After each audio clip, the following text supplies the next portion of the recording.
So we are going to react to Kudos' interview with Mohammed Ben Hanada, who is the lead developer for microtransactions in Siege. We're going to watch his video, react to the questions he asked, and then I'll break it down at the end and give my thoughts.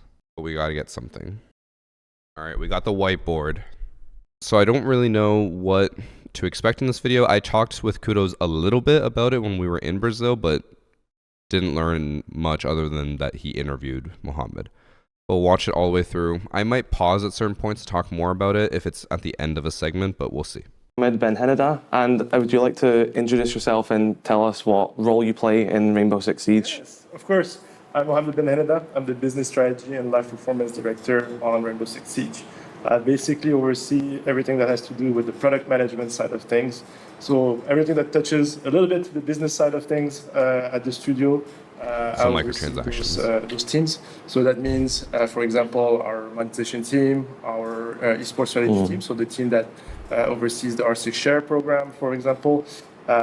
Also the marketing team, which is handling the assets and the reveals that you see here at the Rio and the other events. The data team and the financial aspect of the game. So really my role is to make sure that the game is here for the long run. His role is to make money so that Siege survives. And our players. Thank you very much. And I mean, if you're like me, you care about a lot about monetization in this game, and I love skins in this game. That's one of my favorite things. And I also have a lot of opinions on stuff like that as well. So I think the first thing I really want to talk about here is the marketplace, because I feel like that was such a big turning point when it came to the ecosystem of like skins in this game, and you know, you can bring back battle pass skins and stuff like that. I feel like there have been some concerns for some people that maybe some skins have been a bit devalued because of it, and rarity of skins is something which is quite important. And is that something that you would potentially agree with? And you know, maybe there's methods to look into other ways of doing that? Yeah, so I'm guessing you're talking especially about your 10 Season 1 and the Celebration Pack that, that we've done. So to give a little bit of context for the Celebration Pack and for the overall philosophy that we have with the marketplace, is that we knew going into year 10 Season 1 and the fact that we wanted to celebrate Siege and the passage to Siege X, we wanted to feel like a community moment where everyone could rally behind it. This did mean that for a short period of time, at least, some people indeed got some skins that were a little bit rarer. I think, though, like people overblew how much those skins were really expected to be distributed, because ultimately, like each skin had less than a 0.007% chance to drop. So ultimately, like when we look at it, we didn't get that many new items within the ecosystem. This being said, your point is totally true. Now that we have the marketplace within our ecosystem, we are looking at how our overall skins and the rarity and scarcity of them are impacted when we make a choice. So as we head into the future, I think you'll see more and more of this going on as to like how do we make sure that some skins stay rare, stay really scarce, and that the people that have them have value in them. So this is something that, as we go, we're still learning, honestly, with the marketplace. Like, it's been a huge success, way more than we expected, to be honest. So we're getting feedback, we're learning, and we're adapting as we go. So already I want to make a comment about him saying that people have, like, I guess, over dramatize the value of skins dropping. A lot of skins went from like 30k a skin down to like 5k on the marketplace. That is a like 80% drop. Imagine if your stock portfolio dropped 80%, and then he said, I think you guys are overreacting to how much it dropped. I feel like they knew with celebration packs it would drop a lot. And then with the certain celebration packs only giving you skins that you don't have, I feel like that makes the 0.007 even more of a downplay. That was brilliant. And one of the things which happened quite recently with the marketplace, I believe it was around the time that Siege X was announced and the whole event in Atlanta, was there was like a limited time raffle for MP5K weapon skin, I believe. I really like that because that's just introducing a new way to get a rare exclusive skin. It had a sort of event tied to it and stuff like that. And I actually didn't win the raffle, but I did end up buying the skin on the marketplace itself. It's only I worth really like like stuff like this. 1,000 I for some love rare reason. skins, and it's that balance as well of you want new players to be able to access a skin that was in the game 9 years ago, because let's be honest, it's not their fault that they're only now getting into the game. So still having ways to introduce new rare skins is something I like, as well as the marketplace introducing older ones for new players. Yeah, and honestly, you'll see a bit more of these limited drops coming in the next coming months and during the next seasons, because indeed, like we saw tremendous engagement from the community. People really seem to really like that aspect of raffling. We did went through a lot of iteration internally as to how do we give the skins away, and we wanted something that was fair for people. So, sometimes you have like a first come, first serve basis. Yeah. So we wanted to avoid, as much as we can, at least the botting aspect of this the type raffle of probably drops. still got bought at so a decent amount. We did go through a raffle system. And again, this is the type of thing that we want to introduce more and more, get some learnings from the community, adjust and readjust depending on your feedback. So I think you'll see more of this. And as your point for the new players, this is the main goal of the marketplace when we started it, is how do we make sure that like someone that is coming in after 10 years of Siege and will be coming, at least our goal is to be here for another decade. Yeah. So someone that will be coming in year 19, but sees a super cool skin that, they can't get anymore because it was a year 1, year 2 skin. Well, how can we give them the possibility of getting them? So that's why we're giving a little bit power through the hand of the community to exchange and see like, okay, well, I don't see value anymore on this skin because I'm using the newest one. Yeah. I can still get value from it, and another player, can get that satisfaction of getting that skin and playing with it. No, yeah, definitely. I just love that because I think it's a spellbound weapon skin for R4C. I had that since it came out, and that was quite rare, and I recently sold it, so I was like enjoying the R6 credits I was getting from that.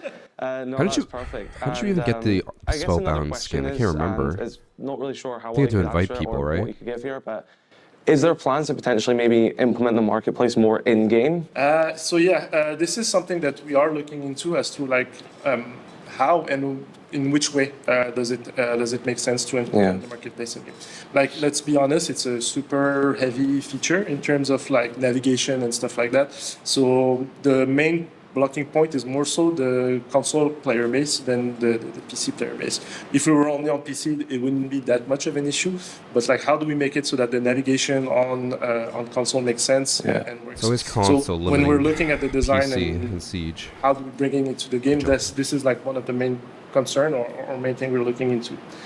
This being said, we are looking at ways to doing so, but not only bringing the marketplace in game, but what type of information we can bring from the marketplace in game.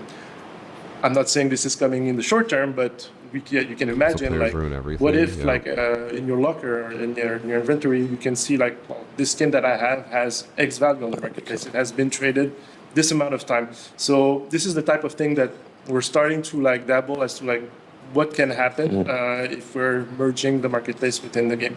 So nothing concrete as of now, but you can picture this is the kind of overall direction of thinking that we have. No, yeah, and I think something which a lot of people have been talking about, ever since the marketplace even was announced as well, would be something along the lines of player-to-player trading. Any thoughts on that? So player-to-player trading, it's an interesting question because it has its pros, you can basically easier trade with your friends or whatnot, but it has definitely its cons in terms of security, in terms of people being able to snipe items and have loopholes within the trading system. So it's an internal question that we've had since the beginning that we started to think about marketplaces to do we open up or not? Today, the overall consensus is that we are not necessarily going towards that route in the short, medium term.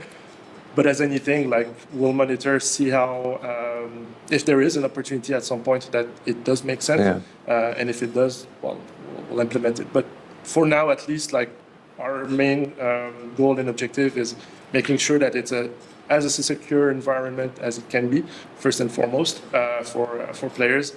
And from there, once we're happy with that, do we have new opportunities in terms of trading that opens up? Chat, I'll open it up to you guys. How do you feel about there being no player-to-player trading? They basically said they don't want to do it because of security concerns, and I understand what that is. If you can start directly selling skins to people, you can start selling it for money and getting people to pay you real money for a skin that should only cost credits. And then it also opens up the security issue of people willing to steal and hack accounts just to sell skins for real money or scam people and sell it for real money. Whereas right now with the marketplace, it's not really much of an option. You can get an account with skins, but the credits stay on that account. It's very hard to transfer them. It should be, though. It will make it better in my opinion.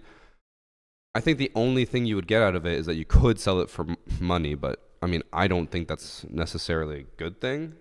He says entirely fair. Don't like the idea of trading because scamming will always be an issue with it. Yeah, that's, I mean, one of the biggest issues with Counter-Strike, right, is that people will like scam your account. They'll send you a link that will automatically like sell all of your skins or trade all your skins to a person for free, and then they sell your skins.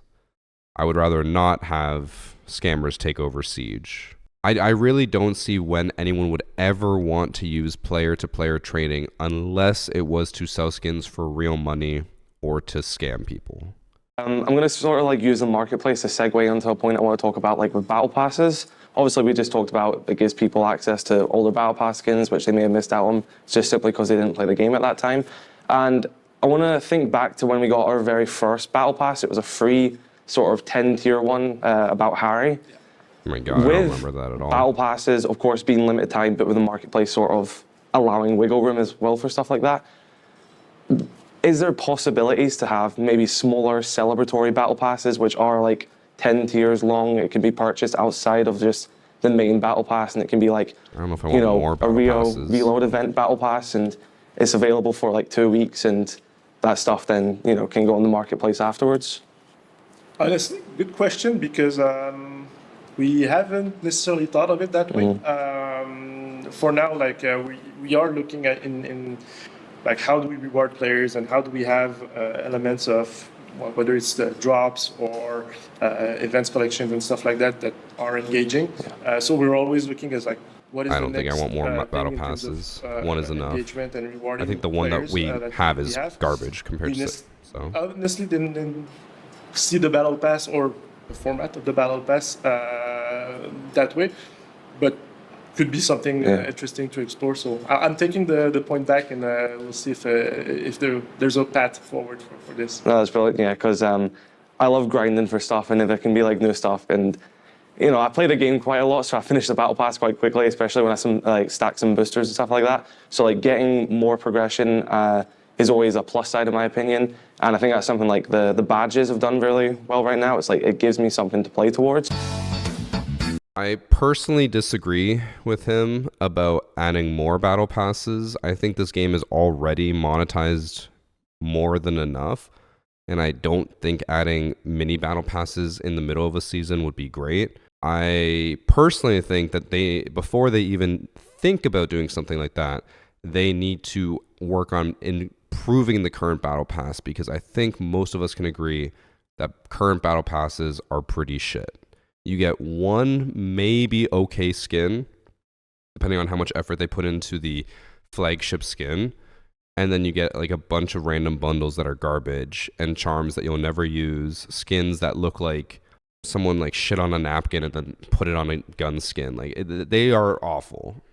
So if we just get another battle pass for every single event, it's just going to be more of the like garbage filler. We're not going to get actual skins. It'll just be filler. Because personally, I can't remember the last time there was a battle pass where I was like, holy shit, like these skins are insane. There's usually a few that I'm like, oh, these are okay, but for the most part, they're pretty shit. And I do hope he goes into that a little bit. I know he said himself he's a big fan of the skins in Siege, but I really hope at some point he talks about how bad they are compared to other video games, but it doesn't look like he does. Make sure you get this on camera. You're gonna end up in funny videos like. Yeah, so when Also, fun fact, the day before this interview, our group, Kudos included, went to karaoke and stayed out till like 4 a.m. And then he had this interview at 8 a.m. I don't know how he powered through that. make my videos, I kind of go in with the intention of not necessarily trying to please everyone, and I love doing it and getting like a comment section where half the people agree with me and half the people disagree with me. And I had that once with a video not too long ago saying that I'm a bit tired of black ice. So I feel like it would be wrong of me not to take this opportunity just to air out that it's a nice skin, but I think we're past the stage of black ice. So black ice, I think, is an interesting case of a skin that, in people's mind, is really emblematic almost of Siege. So within the last couple of years, since we started putting them in alpha packs and then Bravo packs and whatnot, I think one of our goals was to get people feeling engaged with that type of content. But indeed, like what happened is that we distributed a lot more black ice than we used to, but it still kept that legendary and emblematic sense of it all. So now our goal really is to find which ways can we actually kind of recreate this type of skin lines or elements that are the new things that players want to drive towards and get. Because I kind of agree with your sentiment now that like we're kind of past the phase of like regular black ice being the thing that is the chase items that people want. We kind of have that with Glacier also in a different way, especially on the marketplace. So I think there's going to be things that will happen within next year during year 11 that kind of goes towards that sense. Can't really say more, but that's exciting. Yeah. And I guess on like the topic of like skins and like these sort of really cool, unique things like that, is like memento skins in event packs. And I'd also be wrong with me not to ask as well or bring up the sort of dilemma of recolored skins in event packs. And I mean, obviously you can explain it, but I feel like maybe the marketplace had an effect on that as well, because bringing back a skin may have, you know, had a sort of fight between, do you buy it in the marketplace, do you buy it in a pack, which can be luck based, and yeah. It's exactly the thought process, like, and it goes back to your original question at the beginning, like how do we handle the rarity and scarcity of things with the marketplace now that we have it versus like re-releasing content. So the old ways of how we did things kind of like collided in some sense, because just re-releasing content of an event and then like you can either find it in the marketplace, but at the same time you can buy it in game, kind of didn't really work well. So for the Recolors, like I think we definitely have learnings as to what worked, what didn't, and I think the community sometimes like we underestimate how some of those Recolors, like some players actually enjoy them. So if I take Mute Protocol for example, of last year, 2 of the top 3 bundles that were sold were actually the Recolors. Oh really? That's interesting. Yeah. So that's the thing that like when we look at the data, it's like, okay, there is a population that likes it, that wants it. This being said, we do agree that like we need to put the work in order for these Recolors to have an impact. So as you'll see going into the end of even year 10 and year 11, we are kind of reworking the balance of our events items. And speaking of okay, before he gets into mementos, I would be really curious, we'll never find out this information, but I would be really, really curious to learn about the split or like the population of people who buy those bundles, the recolored bundles. Because I feel like if I asked any of you guys in chat or on YouTube, everyone hates recolored skins. Absolutely everyone hates them. So I feel like the people who are buying the skins are the very casual players who probably don't even know about the marketplace and probably are just like, oh, a skin bundle? Buy. Like the super casual people. That's probably the people who care about it. And while that's good for Ubisoft because that makes them money, I feel like it kind of still is like a fuck you to the people who care a lot more about the game. But like he said, they are working on trying to restructure and rebalance it over year 10 and year 11.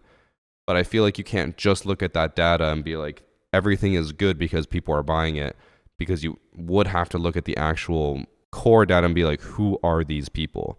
Because those casual people who play the game and buy bundles like this, they're probably not going to stay long term. The people who aren't going to stay long term are the ones who probably hate the recolors. So you might get a short-term profit by selling some recolors, but I feel like the long-term profit will hurt because the people who are more likely to spend a shit ton of money on your game over time are now less likely to buy credits. It was interesting to hear him confirm, though, that recolored skins are solely because of the marketplace. We kind of had that theory before, and we talked about that, but we never had confirmation. I said from the beginning, I was like, it's obvious that the recolors are only because of marketplace, because why would I buy the Oryx robot skin in the packs for 300 credits a pack when I can buy it on the marketplace for 10 credits? I said that since day one, so it's good to get at least some level of confirmation for it.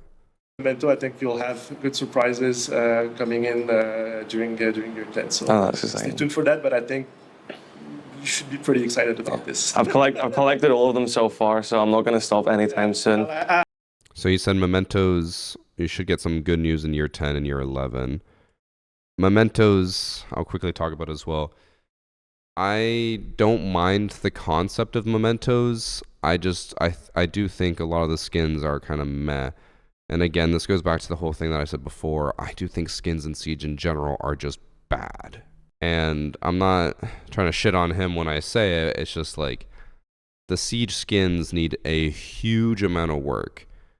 I feel like the rarest skins in Siege would be like the most common skins in like Valorant, Counter-Strike, any other FPS. They just don't compare, and it upsets me. I really hope that once this starts being showcased and teased, you'll see like what we're heading towards. Maybe this is the rework we're hoping for. They're going to be really, really cool. Like we're putting a lot more efforts into those Memento pieces in order for players to really see the value of like getting the overall collection of an event. And to go back to your point as well, saying like making sure you're putting in like the thoughts and the efforts of like the recolors as well. I'll be honest, I actually really like the recolors for Freeze for All, where it took them and it made them all frozen, because I liked that there was a theme to it. Whereas me personally, I felt like the other recolors were kind of just like, well, I mean, a recolor. Whereas like that one was like, we're gonna take the theme of these like holiday characters and we're gonna make them like these frozen entities. And I actually really did enjoy that one. It was just grayscale. Even with just like little tweaks like that, I do think there is like a. It's exactly the type of learnings that we're having as we do more of them. Like we're seeing what takes on the artist side, what we can do in order to have that feeling, as you say, of like, okay, well, it's. I guess I want to quickly ask chat, where do you stand? Because I'm curious where the majority of the community would stand. Because I would prefer the just recolors where it's like instead of a red Oryx, it's now purple, rather than they took the colorful skins from the holiday packs and just made them all gray. And then they were like, oh, it's like Frozen themed. I'm like, it looked like ass. I feel like if I have to choose one or the other, I'm going to choose more color rather than gray. And I remember tweeting about how much I hated those bundles and how bad they were. And Kudos did defend it. I personally disagree, but I know him and I have very different opinions when it comes to what the community would like. Because we discussed this at length in Brazil, where he had a lot of opposing opinions to me. Because he's thinking from a different perspective. I'm thinking from we've been playing this game for a long time and we want better stuff perspective. So most of chat agrees with me in terms of how the recolors are handled. But I'd be curious to see what the rest of the community would think, because obviously we're going to be in our own bubble, right? We can't ignore the fact that like you guys watch me for a reason. You might agree with most of my opinions, so we are our own little bubble. He has a different community than us because he's a lore YouTuber with like talking about skins and stuff. So he has a community that probably feels very differently about stuff like this. So my chat agrees with me, but that's my chat. So not only recolor, like we're bringing something that is different, whether it's through texture, materials, and stuff like that. That kind of like, yes, we're revisiting an old skin that we've done, but we're bringing like a kind of an art style to it that changes. So it's kind of like what we're looking into in terms of overall philosophy for the recolors that are coming. No, yeah, perfect. I want to transition onto a point about currency in the game, because not too long ago we kind of got a new currency with the competitive coins, and the current way to get them is either through a Siege Cup or as ranked rewards. And with, I assume, the pool potentially growing even more with competitive packs in the future, is there more ways that we could potentially get comp coins in more scenarios? Because something which just happened before I came out to this event, which I was like, I kind of want to bring this up, is that I was playing Siege Cup. We lost the first map, so we went into the loser bracket, but then we won the next 3 maps and won the lower bracket final in 3rd place. And even though we'd done that, we had a blast. It was like, hours long. I was streaming it. Everyone was having a fun time. Even though we lost the first map and came 3rd place in the end, that still wasn't enough for one single pack. So although I know I'm going to get my reward at some point when I get more comp coins, it kind of felt like I wasn't getting that instant gratification, which I may have wanted at the end of finishing that tournament. Yeah, totally get the point. So for the balancing of it, this is something that we are looking into. This being said, I think one thing that we are kind of waiting in order to make these changes and have the data in order to support this is that right now, like Siege Cup is sporadic in terms of timing during the season. Like we have a couple during the season. As we are heading into the future in Year 10 Season 3 and Season 4, Siege Cups are going to be happening more and more often. So at this stage, like players are going to get more of these coins and in order to get more of these rewards.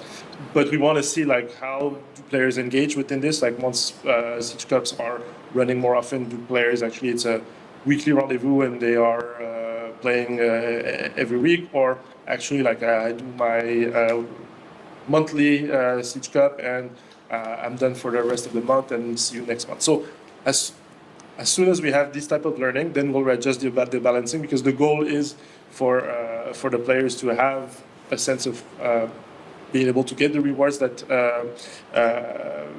either that they want or that they feel that they should be getting by playing Siege Cup and ranked. So yeah, we are looking into like when we get the data in order to support what type of changes we do in the balancing of points. Are we going to get these points from other sources? For now, this is not the plan. We really want this currency to be how, by you playing the competitive nature of the game, and for us right now, the competitive nature of the game is ranked. Yeah. It's Siege Cup. So we want to narrow it down as to like, okay, well, if you want these type of rewards, this is how you get them, and it's for us crystal clear to the player where you can get that. So before he gets into the next part of competitive packs, so basically the pricing, I don't know if you guys can even read my board. The pricing is high because of how sporadic Siege Cup is.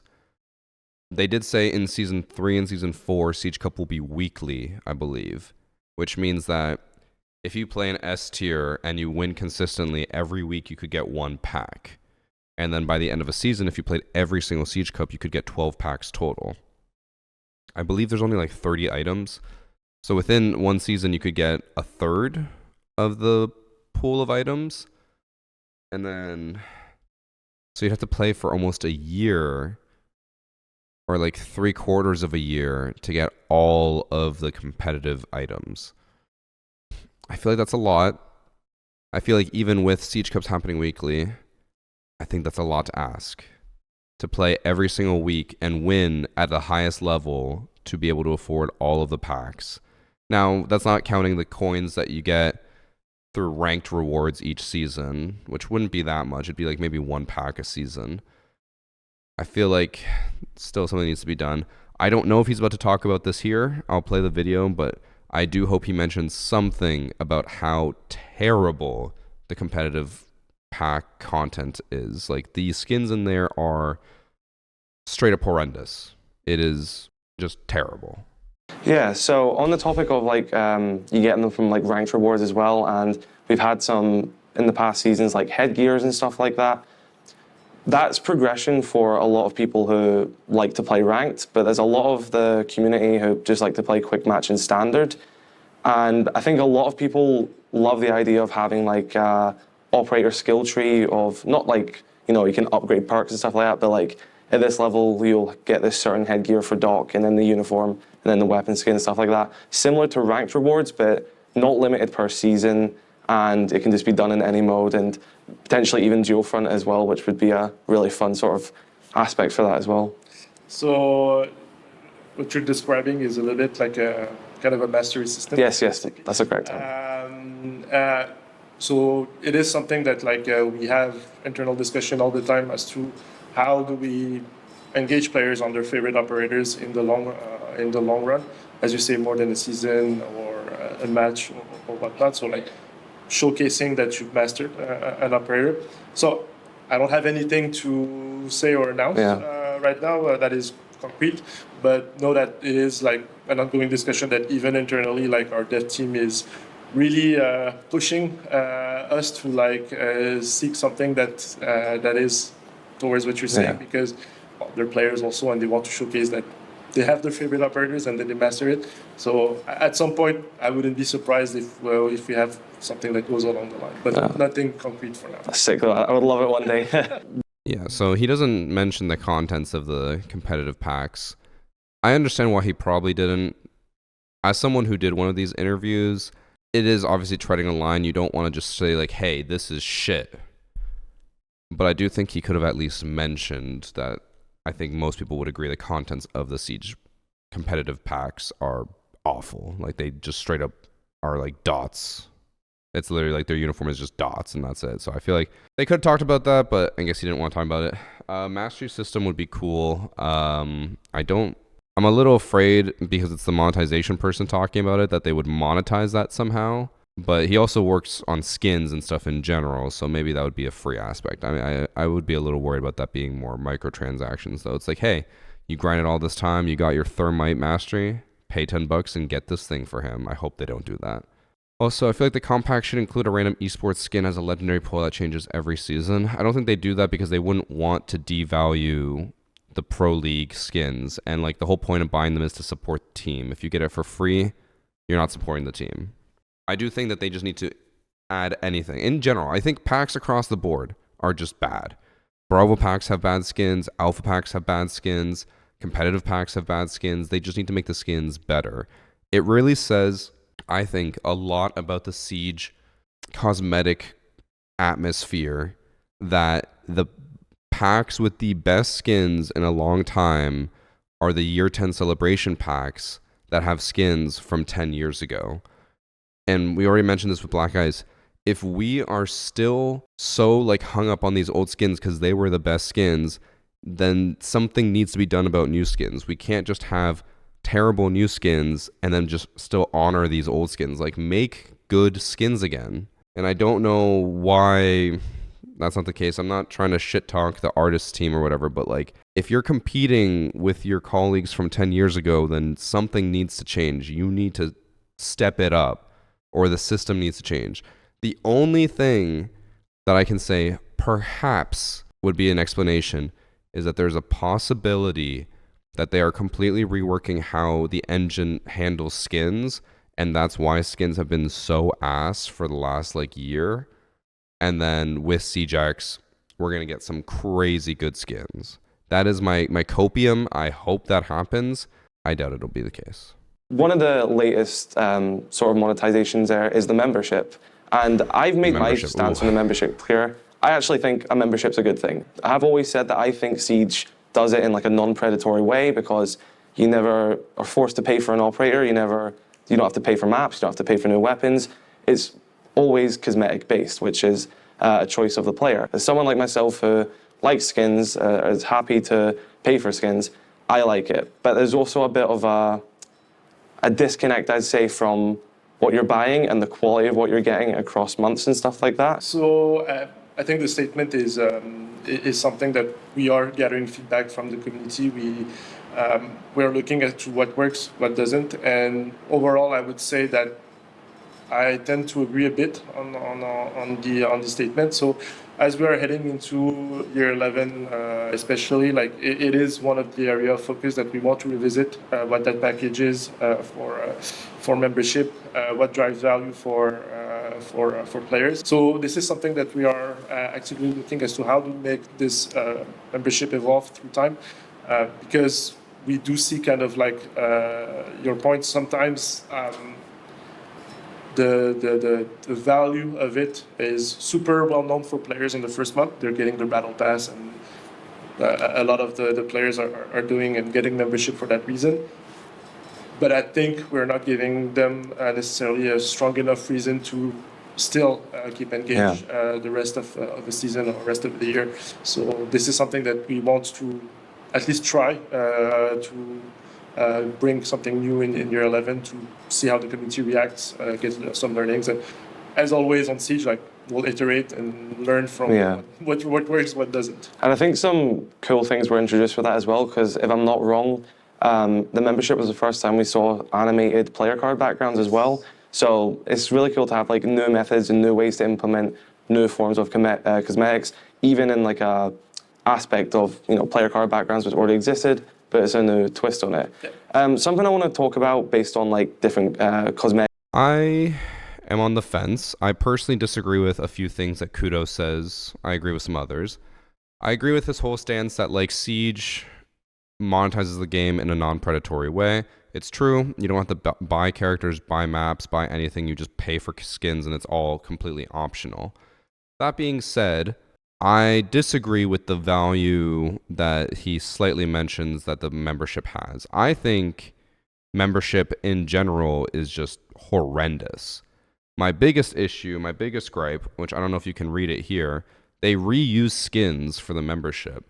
I think it was last month's membership. It was a bundle for, I can't remember which operator, but it was literally a reused bundle from Mute and a previous battle pass, where they literally took his exact same uniform, headgear, everything, his gun skin, and they just slapped it on another operator and then said, give me $10 for that.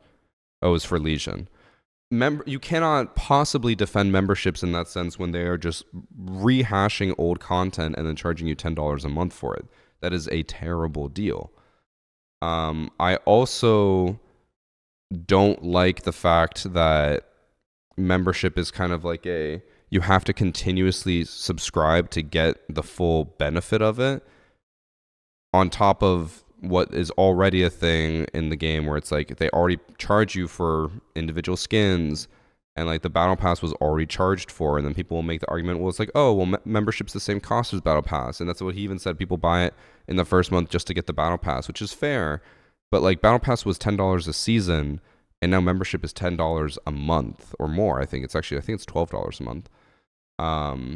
So now you're, instead of allocating $10 every 3 months, you're now doing $10 a month, $30 a season or whatever. It's a little more than it should be. I feel like there's not enough value out of the membership as it stands. Like, I could never see myself paying $10 a month for what they offer. In my opinion, if they would want to get my attention for a battle pass, they'd have to include some crazy stuff, like instead of making it one skin per season, and then like I think it's like one skin per month, and it's over the course of like 4 months you get a whole bundle. It'd have to be like a whole bundle every single month. Like, I'm not going to subscribe for 4 months to get the Warden headgear, and then the Warden uniform, and then the Warden gun skin, and then the Warden card background. I'm not doing that. I want that whole bundle in 1 month. Then maybe I would pay $10 a month for that, because then you're paying $10 a skin. I don't think it's worth paying $40 for one skin. I know you get the battle pass and stuff on top of that, but it's just like the value is just not there for me. Also, he said one thing that I kind of agree with, partly disagree with him on. He said he likes that the membership opened up the avenue to add in like animated card backgrounds. And while that's cool, it's cool that they added animated card backgrounds, I do still hate the fact that, again, it's locked behind another monthly membership or monthly subscription.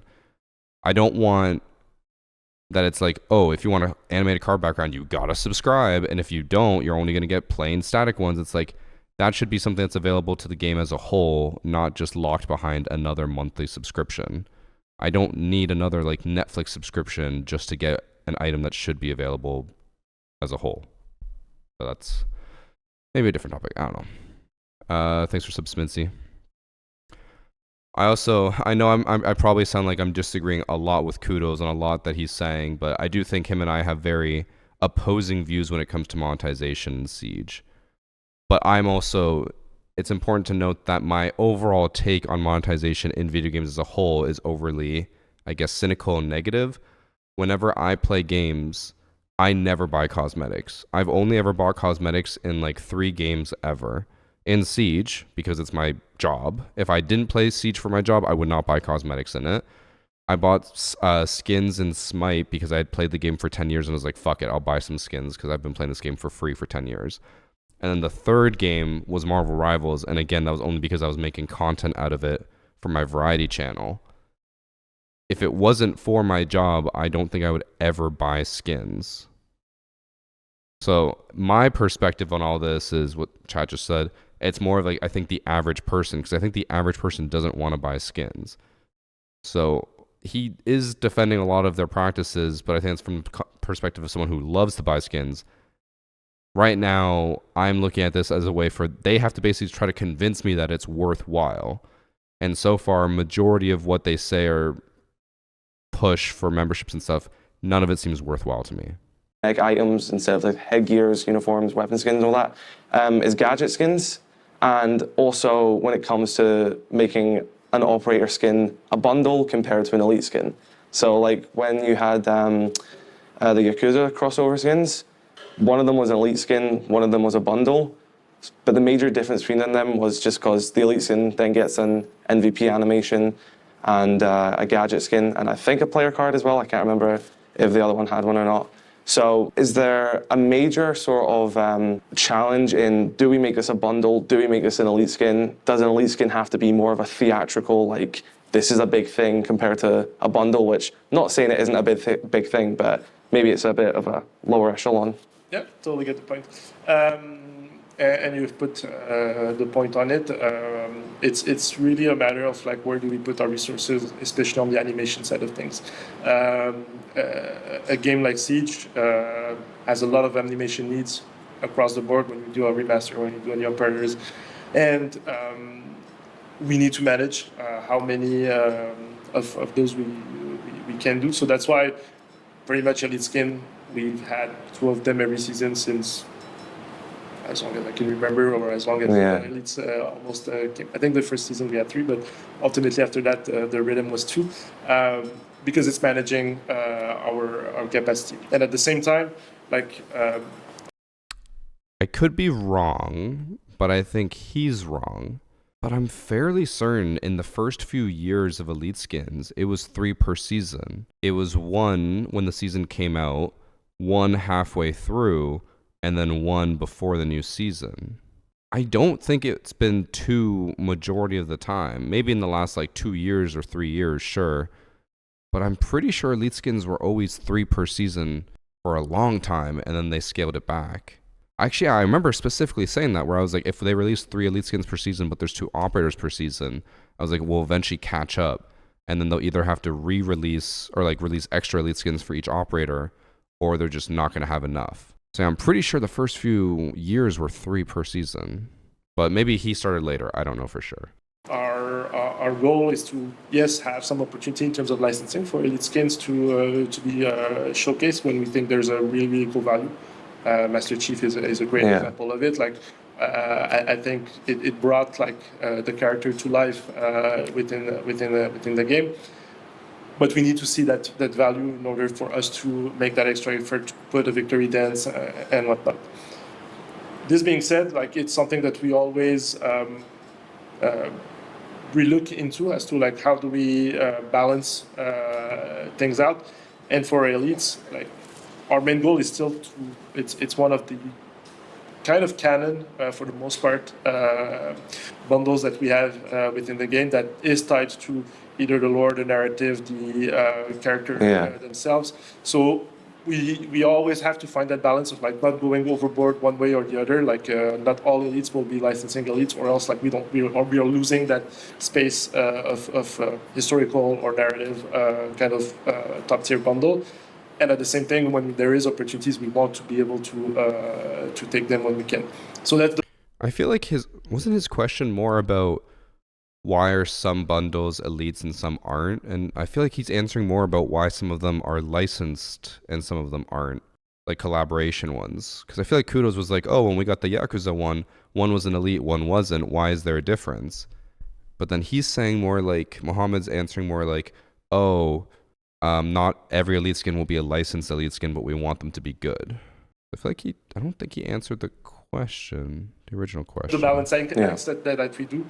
But to your point, like Victory Dance have a high cost in terms of animation towards them.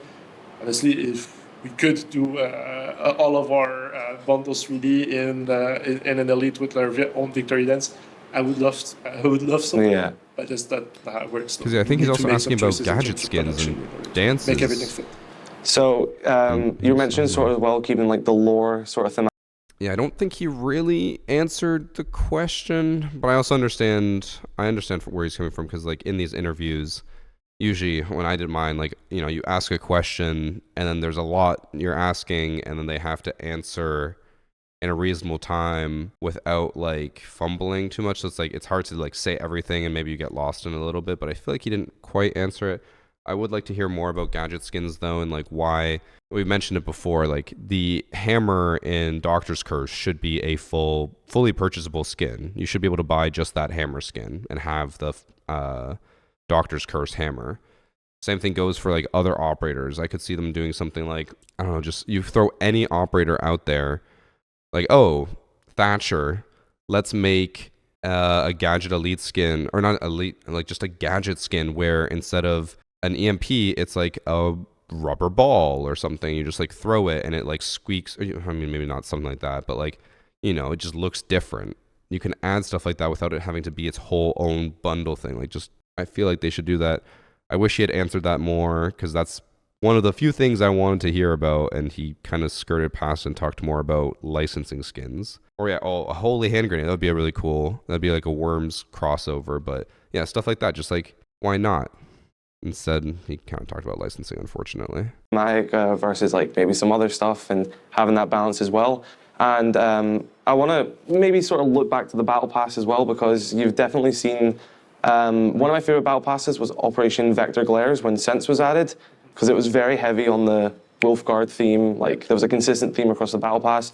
And then more so as it went on, you've kind of went from like a main theme to like sort of like you've got the lore skins, you've maybe got some new one sort of conceived for that season, and that make it continue into other battle passes as well. I mean, I'll find myself being a bit hypocritical of it, because I obviously like more like lore-based narrative skins and stuff like that. And then I'll also be like, maybe I'm not massive on these skins, and then I'll also wear like smoke in a big outfit, and I'm like, this is pretty cool as well. And you know, you can't, at least from my perspective as like a content creator, you can't conceive of like, this is a Siege player, this is what a Siege player likes, this is what a Siege player wants. And maybe I'm a bit hypocritical and I've been, you know, doing that before, self-admittedly. So I think even my understanding of looking at stuff going to more of a broader sort of design when it comes to, you can catch this niche, this niche, this niche, this niche. And I'm confused what the question is. I've lost track. Segue that on as well. Okay. When it comes to like operator popularity and skins.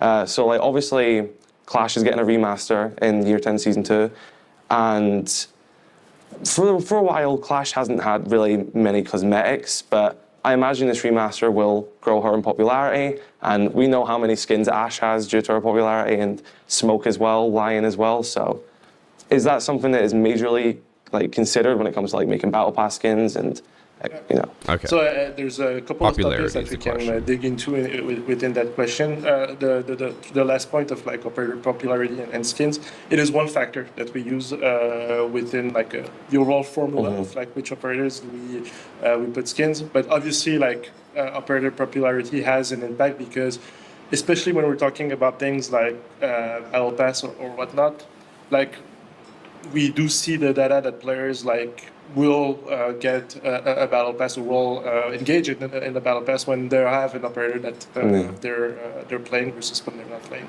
So having at least an operator or two that is highly popular within a system like the battle pass is super helpful in order for players to feel like it's worth getting and engaging. This being said, it's not the only factor because we are looking also at the same time as the number of skins that each operator has, so that like if in the amount of time between the last skins and the new skin, in order to drive also which operators should be getting a skin. So it is true, it is a factor that we use within the equation of where do we put content, but it's not the only one. For your second point around lore narrative content versus appealing to different niche, I think that's a true point, and you said it really well. Like the Siege community is really, really diverse. There is no single audience that want the same thing. It would render our job really, really easy if it was the case, but that's not the reality. Like we have players that like to have those flashy skins and like want to have like the event skins that look like monsters and stuff like that. We have players all the way to the other side of things that like their default tactical camouflage gear, and that's what they wear, and that's totally fine. So when we're making a season and content for a season, we always try to see how do we balance everything out so that as a player, at least throughout the season, there is at least something that is appealing to me in some way. And it might not be the same thing that appeals to someone else, and that's totally fine. But that's the way that we approach it. And within the Battle Pass, I think this is where like we have more and more learnings as to like we've been doing Battle Pass for 4 years now, I believe. And we have learnings as to, okay, well, what takes off players, what is really appealing for them, and how should we handle the thematics of a battle pass.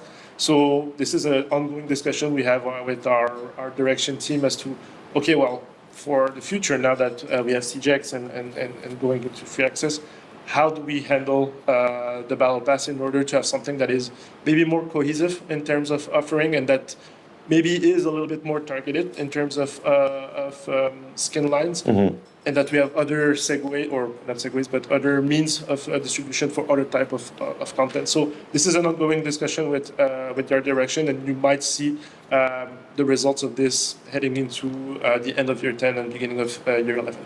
I think, like for me, the big eye-opening moment for that, because obviously you guys have all the background data and everything, but it was that Ash bundle that was like, choose one of these 3 Ash skins, and you get all the people online saying, we hate, wacky skins, we want tactical stuff, blah, blah, blah, blah, and there was a tactical option there, and everyone was like, I'm not voting for that one. So it was like, well, we got to this point, and then we fumbled it at the last moment, fellas, so yeah.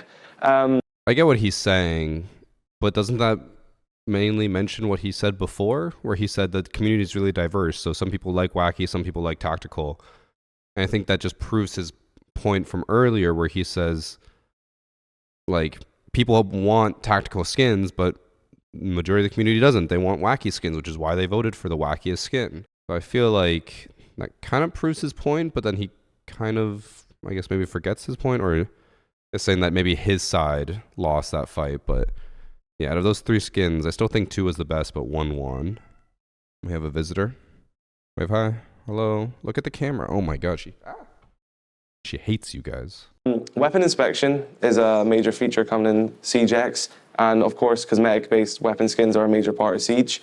Do you see that, maybe potentially allowing for more, insane skin customization? And because you look at some weapon skins in the menu and you're like, that's a really nice side of that gun I can't see. Or there'll be like a nice bit at the back of the gun which you just can't see at all. So I'm excited to see what potentially can evolve from that. Weapon skin is, we know that once we introduce a weapon inspect into the game with CJX, weapon skin is just going to be having even more value to players, because it's the thing that they see on screen pretty much all the time. Like your headgear and your uniform, it's really cool. Like it personifies a little bit how you perceive yourself within the game. But ultimately, like the weapon skin is the thing that you see all the time with the charm, or if you have one equipped. So it is for us a major area of focus and investment that we want to do in the coming years as to how do we improve our weapon skins lines and potential cosmetics on them, because we know already that the moment that we'll put this in the hand of players, it's just going to drive the value up for them on this type of category. So I think you'll already see some elements of this during the season 2, without spoiling anything. I think you'll see some really cool weapon skins coming up. But we're already looking at the next iteration and what type of R&D we need to do in order to unlock even more potential for weapon skins. So it's going to be a major investment that we're doing in the next coming years, because one thing that looking into this, our weapon skins system or weapons in general, they've been made in 2013 when the game was in conception back then. The industry and everything evolved a lot since then. So we need to kind of transition how we want to do things. So it will take time. It will be by iteration, but that's the overall philosophy and direction that we're heading in the future. So really good point, because you're totally right. That's exciting, because I just love skins and I'm happy to see more. Well, I was terrible at doing that. 4 different takes of me having a... This is just his outro, so they're done with the interview here. We already talked about most of this. I kept stopping and talking about it instead of waiting till the end to go through all my points. But the last few things I want to talk about, so we were talking about gadget skins, popularity versus skins. I know people complain about popularity and they're like, well, why does Ash have so many skins? It's because she's fucking popular. Personally, I get that it can be, or overall, I get that it can be annoying that your favorite operator, Gridlock, maybe doesn't get the same skins as Ash, but at the end of the day, you got to acknowledge popularity sells. If they release an elite skin for Clash, it's going to sell way less than an elite skin for Ash. That's just facts. You can't be upset about that. It sucks, but you can't be that upset. The balancing fun versus tactical. It's interesting that he said that they try to basically keep it somewhat even, so that in every season you can look at it and be like, oh, there's this wacky skin I want, or someone can be like, oh, there's this tactical skin I want. Because personally, as someone who loves the wacky skins, I feel like it's very rare that we get wacky skins. I think the only time we really see wacky skins is with events.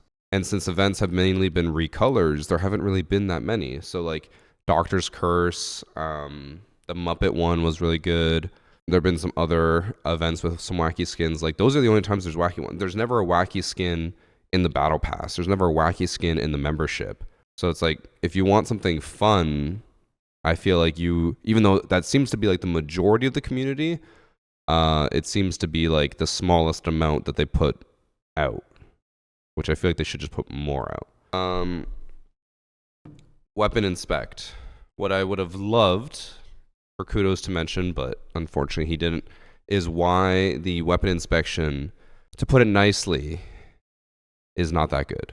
It's a good step.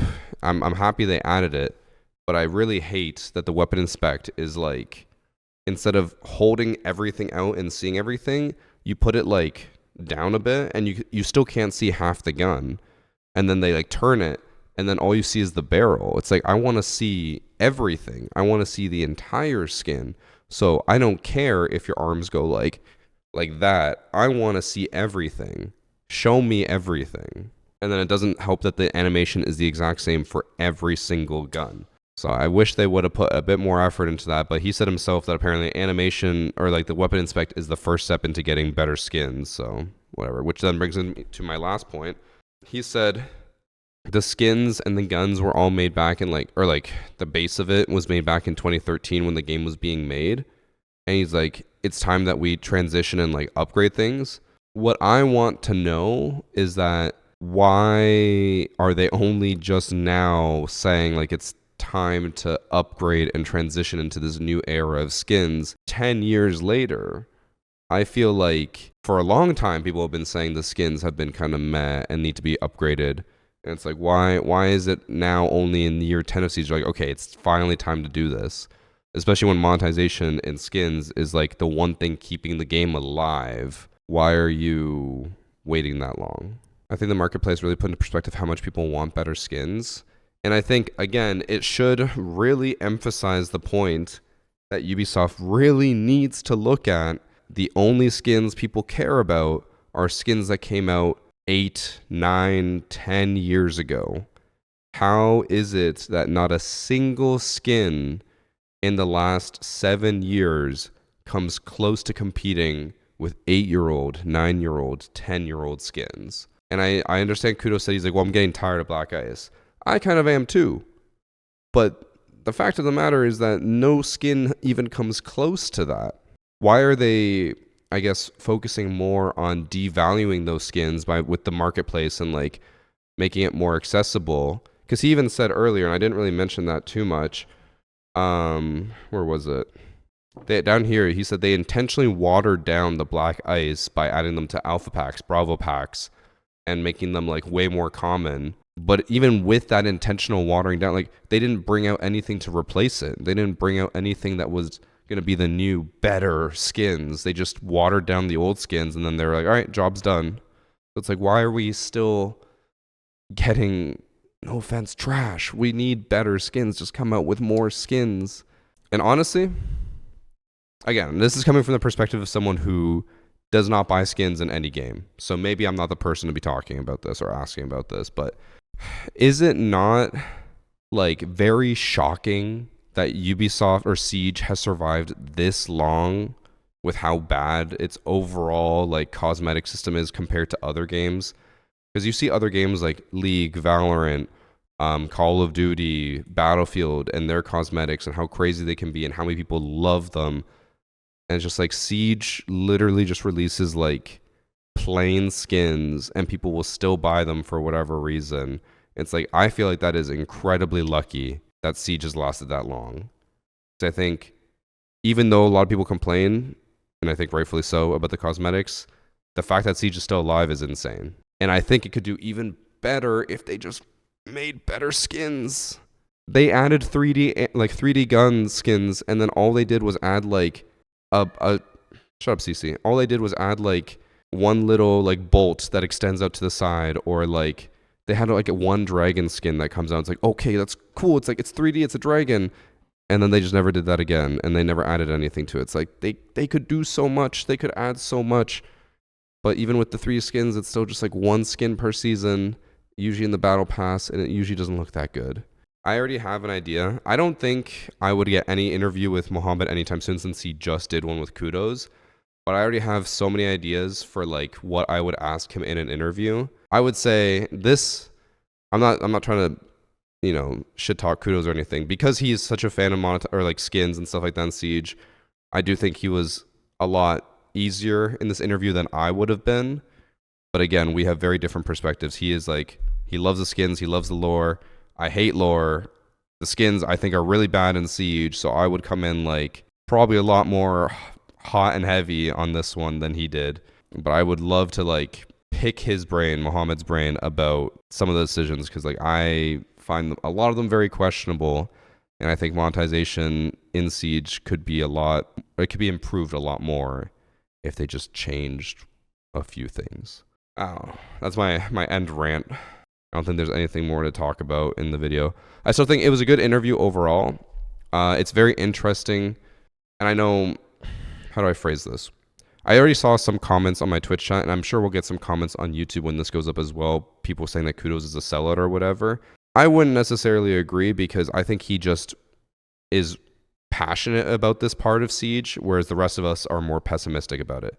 Again, I don't buy skins in games. I don't care for skins. I don't care for lore. I don't care for explanation. I just want something bright and wacky, as he puts it. And that's not necessarily their main focus. So we just have very opposing views on it.